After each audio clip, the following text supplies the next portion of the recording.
All right, what's up, everyone? Welcome to the channel. So today I am doing a follow-up on outdoor seating in New York. And for those that, I guess, watched the video, outdoor seating, I guess the regulations are ending. Restaurants just being able to have their outdoor seating however they want. You know, they have basically a whole nother seating area outside.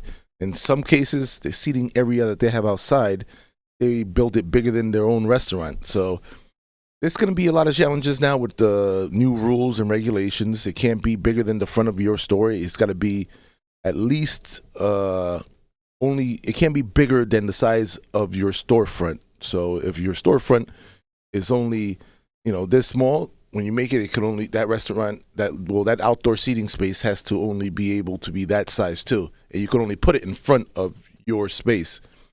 So it's a little challenges. There is another solution that I guess people don't talk about as much, but if you do just regular like shares on the sidewalk, there's ways that you can get away with doing that instead of building a structure out there. But let's go and see what these new changes are going to look like. City restaurants are changing their outdoor dining sheds to comply with new DOT rules. We've been reporting on this ongoing change, and one restaurant in Hell's Kitchen has put up a new approved shed showing what they could look like for many more. Zinnia Maldonado has the details. This is the inside of Lovely's Old Fashioned along 9th Ave. It's a little tight with few seats for all the customers coming through the doors. But a few steps outside, my first impression would be cute. More that's kind of small. It's not a new concept here in New York City, but it's an outdoor dining structure that checks all the boxes the DOT says are now needed to operate. So look at that little place over there. First of all, before we go any further, tell me how much you think this cost, and how much would you pay for something that the structure seats 6 people? That's all. That's it. That's all you can see. That's all. It seats 6 people.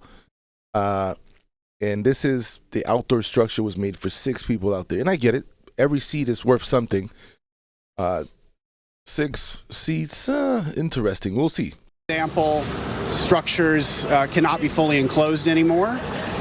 Structures need to be lightweight so they can be removed in the event of an emergency. Currently, restaurants must meet the new Department of Transportation requirements within 30 days of being approved for the city's Dining Out NYC program. This structure costs around $30,000 and was set up in about 3 hours by Street Seats. The company. You must be joking. You must be joking. Whew.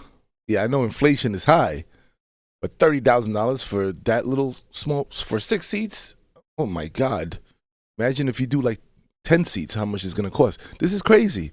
I mean, honestly, to me, this does not look $30,000 worth. I mean, this looks maybe about $5,000 worth. It's just me.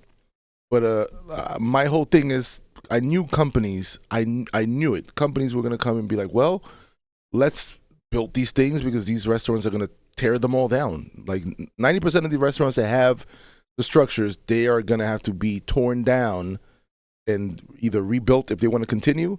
And if it gets rebuilt, it has to follow the rules, the new rules. And that's the reason why you got to be torn down. So companies are going to appear to, to be able to build these structures. And we have this one, Street Seats. Apparently, I guess, I don't know, there might be a couple of them. But I don't think so, because I think that's the only way they're able to get away with charging $30,000. I mean, again, even if they charge $15,000, it would make more sense. But $30,000, I just don't see it. I don't see it. I mean, people like add on rooms to their house, like an actual construction thing, and it starts usually around like $50,000. For like another $20,000, you could put an addition to your house. Of course, depending where and how big the addition is. But they usually generally start around $50,000. $30,000 for 6 seats, that is just a little small structure. It's not fully enclosed. It's just crazy to me. The company says it provides full installation and management of DOT-approved dining structures. Our design process took all of these codes into consideration. The design structure of what? I mean, I'm pretty sure every single one of them is going to look very similar to that. And they are literally just going to duplicate. If somebody else buys it, it's going to be the same exact type of structure. just either a little bit bigger. I'm pretty sure.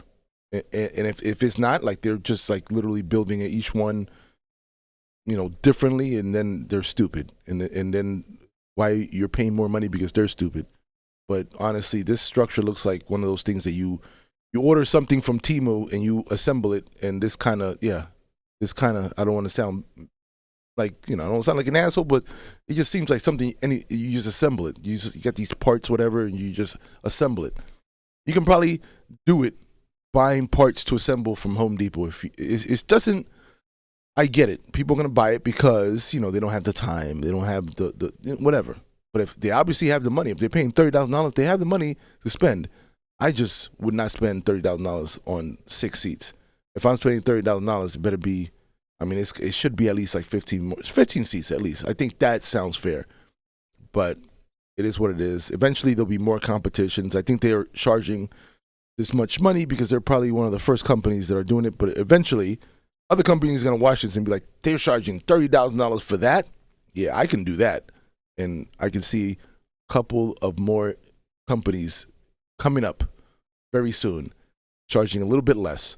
But he started off with pretty high. So even if they charge $20,000 or $25,000, it's still better than $30,000. $30,000 for that 6 seats? I mean, it's funny how this is a sample that we are looking at. A little small structure with 6 seats. That's the first, whatever. Codes into consideration. Do these need fries on everything? Adam Shoup, owner of Lovely's, says they didn't have outdoor dining before the new guidelines, so having outside help was worth it. We only have 9 or 10 seats at the counter. Those 6 seats give us, another 70-80% of ability to seat comfortably to eat. This hamburger shop is very small, so not much space for 5 of us to be seated. So instead, it's good to have another space. The DOT says it has been doing enforcement over the past couple of weeks, looking for restaurants that did not apply to the new program, but have left their outdoor setups in place. From Hell's Kitchen, Zinnia Maldonado, CBS News, New York. If you do the math, and it's worth it in the end after a summer season of dining, some extra seats. Yeah, $30,000 though. It's an investment though, isn't it? It ain't cheap, but. All right, so let me know below. What do you think? The $30,000, is that a good price tag for 6 seats? And anything else that I missed, let me know. Leave your comments below. Subscribe if you haven't. Later.